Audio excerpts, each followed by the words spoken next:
تاجدار کائنات صلی اللہ علیہ وآلہ وسلم کے اوپر نازل ہونے والا قرآن، اس نے اولاد کے بارے میں دو باتیں ارشاد فرمائیں۔ اولاد اور مال کو آزمائش بھی قرار دیا اور مال اور اولاد کو زینت بھی قرار دیا۔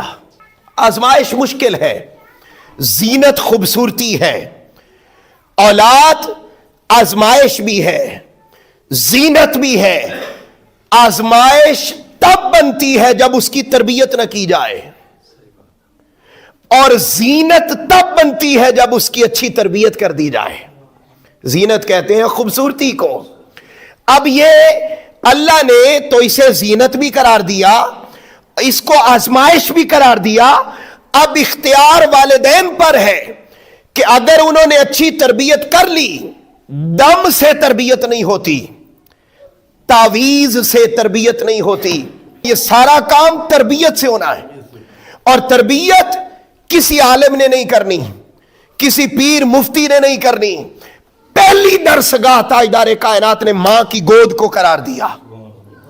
پہلی ذمہ داری ماں کی بنتی ہے کہ وہ اپنے بچے کی تربیت کر کے اپنے لیے زینت بھی بنا سکتی ہے، اور تربیت نہ کر کے اپنی اولاد کو اپنے لیے آزمائش بھی بنا سکتی ہے۔